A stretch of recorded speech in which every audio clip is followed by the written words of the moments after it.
8 de la mañana con 14 minutos en Ecuador. Vamos a esta hora a retomar la información que decíamos al principio del programa, hablando un poco sobre los disturbios que se han dado en el país en los últimos días en Ecuador. El presidente Moreno ha destacado que ha habido avances de diálogos con los indígenas, ha asegurado que la crisis en Ecuador, y lo ha dicho categóricamente, se va a solucionar y muy pronto. Nos acompaña a esta hora Juan Sebastián Roldán, él es secretario particular de la Presidencia de la República, del señor presidente Lenín Moreno. Gracias por estar con nosotros, señor Roldán. Bienvenido al Canal de las Américas. Bienvenido al Canal de las Américas. Muchas gracias a ustedes, encantado de responder sus preguntas. Gracias por tomar estos minutos. Sé que estaba reunido con el presidente, o tenía algún diálogo con el jefe de Estado. Queríamos saber un poco cómo va este diálogo que ha sido anunciado el día de ayer por el presidente Moreno, y en la cual pues le ha dado una locución a los ecuatorianos y le ha dicho se va a solucionar pronto esta crisis que se vive en las calles, que es una crisis que es lamentable, es dolorosa y tiene un impacto económico y social, además, para todos los habitantes. Así es, el presidente Moreno lo que hizo es reseñar parte del trabajo que viene haciendo el equipo político del gobierno, que es reunirse con varias organizaciones, varios representantes de las organizaciones indígenas y de campesinos, y de las cuales esperamos extraer los elementos de compensación económica que ellos vean necesarios para mejorar la situación del campo en el Ecuador. Nosotros entendemos que sobre todo el campo en la serranía ecuatoriana tiene el problema de que carece de suficientes productos de exportación y por tal razón los productos de sustentación nacional hoy día no viven un buen momento en el campo ecuatoriano. Por eso tenemos que buscar cómo ayudarles, cómo ayudar a las familias campesinas y a partir de eso buscar una solución. Lamentablemente se han infiltrado dentro de las movilizaciones varias personas que han querido generar el caos, la delincuencia, saqueos. Esas personas han sido apresadas, hay más de 720 personas apresadas en semana y media en el Ecuador. Y esas personas además no solamente están generando problemas de saqueo, sino también de especulación de productos de la canasta básica para tratar de caotizar. El presidente fue claro ayer, ha habido una intención de caotizar el país, esa intención se planificó hace un mes y medio entre el expresidente Correa y el presidente Maduro de Venezuela. Ustedes se mantienen en eso, como gobierno se mantienen en eso, que detrás de toda esta agitación está el exmandatario Rafael Correa. ¿Cuál es la intención que tiene Correa en el caso de hacer ciertas estas sospechas? Que trabajan con él aquí en el Ecuador. Como ustedes saben, el expresidente Correa está fugado del país. La justicia ecuatoriana lo llama por 3 casos, uno de secuestro, uno de peculado y uno de concusión, de cohecho, en el que supuestamente habría recibido dinero en la campaña para beneficiar empresas durante su gobierno, dinero además en sus cuentas, ¿no? Directamente en sus cuentas. Eso hace que la justicia le llame para declarar en el Ecuador y el expresidente Correa no viene.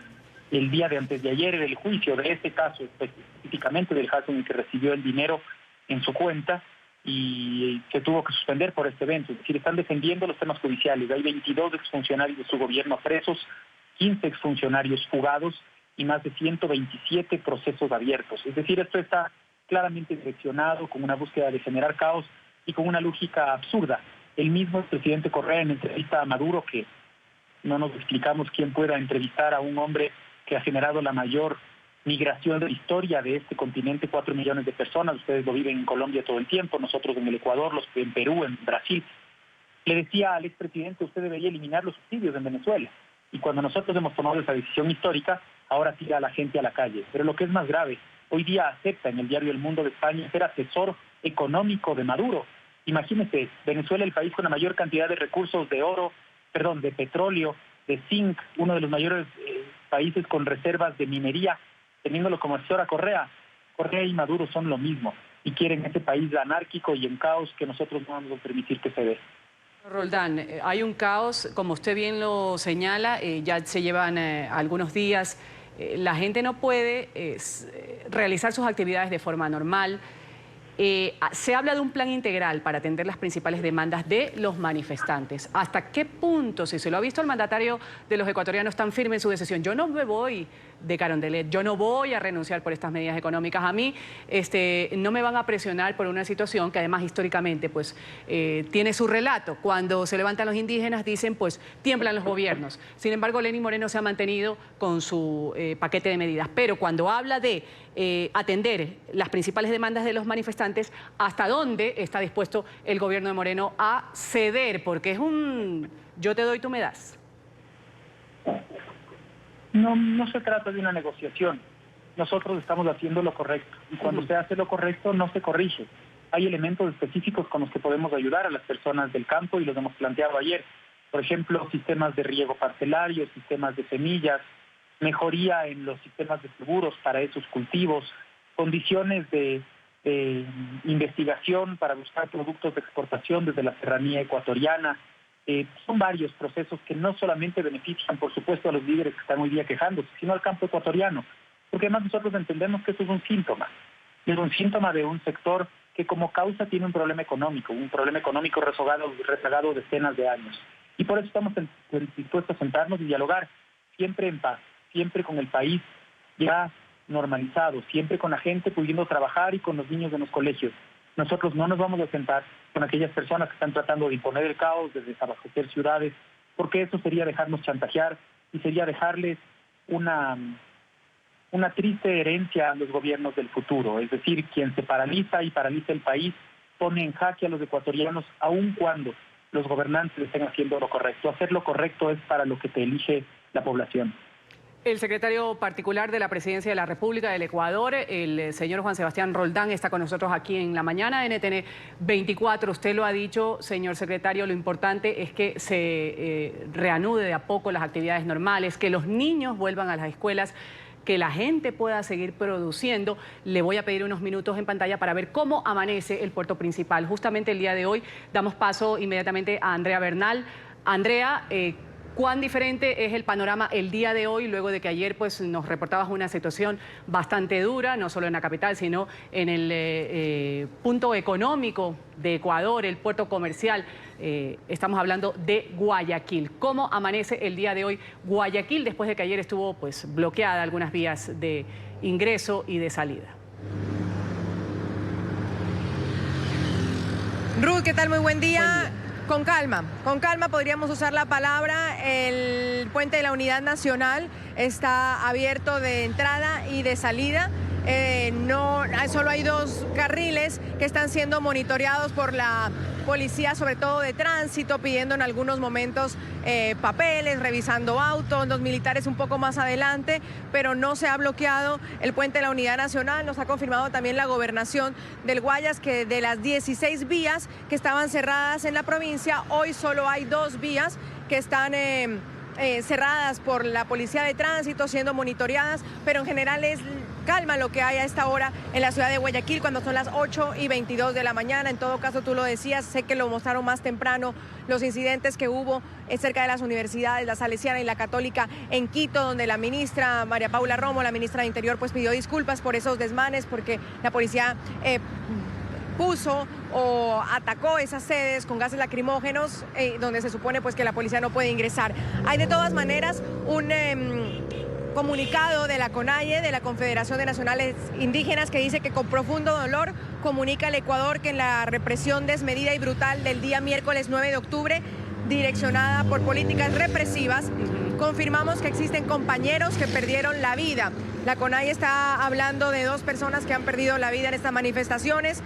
No han dado más detalles, pero esto es lo que acaba de salir hace unas 6 horas en un comunicado. Este es el reporte Andrea, que tenemos a esta hora, Ruth. Las conversaciones, los diálogos, negociaciones, como lo están llamando también el gobierno nacional, continúan en Quito entre los indígenas y los delegados del presidente de la República. Así es, Andrea. Muchas gracias por tu reporte desde Guayaquil, Ecuador. Andrea Bernal, nuestra enviada especial.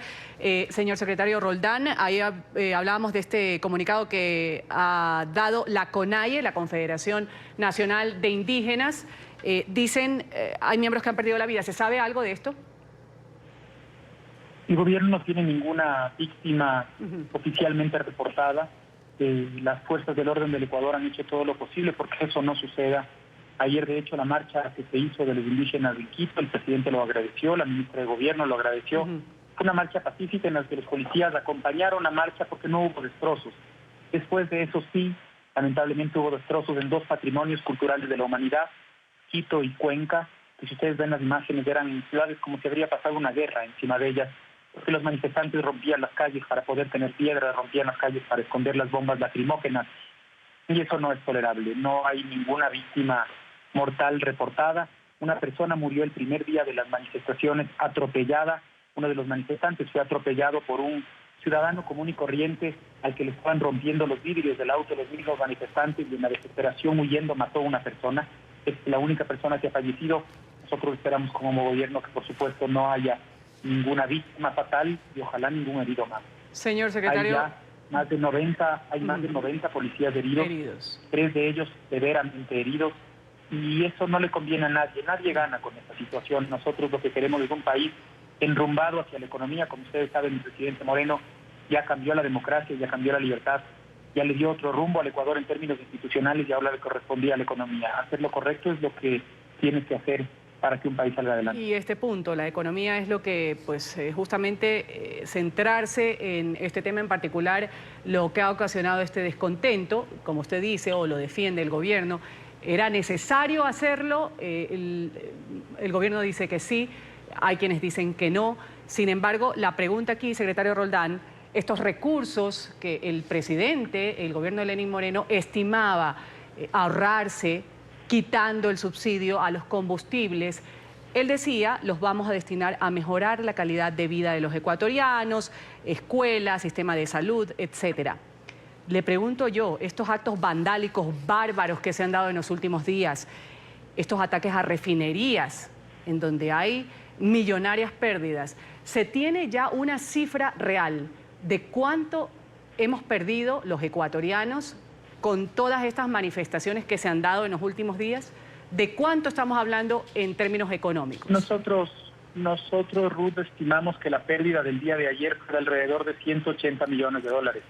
Entre los pozos petroleros parados, el comercio parado, más o menos nosotros en el Ecuador vendemos, y de ahí sale el cálculo, 270 millones de dólares todos los días. Y por la actividad del país, nosotros producimos 270 millones de dólares al año. Nosotros preveemos que estuvo parado entre el 50 y el 60% de toda la producción del país, y aparte un daño muy fuerte en términos petroleros y de refinerías. La situación ha sido tan caótica que un asambleísta hace 4 días trató de tomarse una refinería. Imagínense usted lo que eso significa. Es decir, ya trataron de pescar a río revuelto por todos los lados. Por supuesto, el asambleísta era de la bancada del expresidente Correa. Pero para que quede más claro, usted conoce bien, es la ciudad vecina de la ciudad en la que usted nació.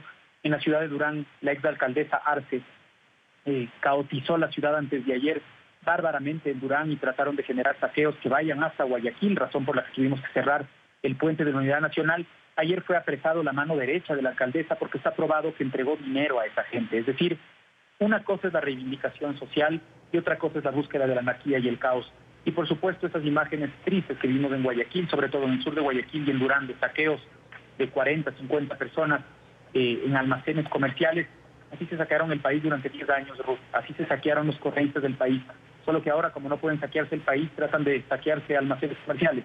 Este gobierno no va a permitir que vuelva ese vicio, ese daño Señor que Roldán, al país, el socialismo del siglo XXI encabezado por Correa. Señor Roldán, se habla de presencia de gente extranjera en este tipo de actos vandálicos. ¿Qué certeza hay de eso y de qué nacionalidad estamos hablando? Son alrededor de tres decenas de ciudadanos venezolanos que ahora están a órdenes de la justicia. Nosotros estamos agilizando los procesos para poder deportarlos y para poder, además de encarcelarlos, aquí no va a haber ningún miramiento. Nosotros en el Ecuador abrimos los brazos a los hermanos venezolanos que están viviendo la tortura del gobierno de Maduro, pero por supuesto se los abrimos a las personas que vienen a hacer el bien, las personas que quieren sumarse a destrozos, a saqueos, a extorsión. Esas personas van a tener el castigo que la ley ecuatoriana lo prevé y en los casos más leves van a ser deportados. ¿Eso hace que ustedes ahonden más en la teoría que decían y que anunciaban como gobierno de que atrás de todo esto está el régimen de Nicolás Maduro? Dentro de las investigaciones y el diálogo, el diálogo que ha tenido con estas personas detenidas, la autoridad, ¿se ha podido establecer algún vínculo directo de estos ciudadanos venezolanos que podrían haber sido enviados por Maduro? Parte de ellos fueron pagados por este asesor de la alcaldesa Arce. Esta alcaldesa Arce es una de las alcaldesas insignes del correísmo, como usted conoce, era la alcaldesa de Durán. El correísmo en pleno, los líderes más importantes se reunieron en Venezuela hace alrededor de un mes con Correa, en la misma fecha en la que Correa hizo la entrevista a Maduro.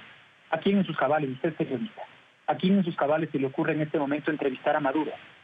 ¿A quién en sus cabales se le ocurre decirle, como Correa le dijo, que en Venezuela hay pleno empleo?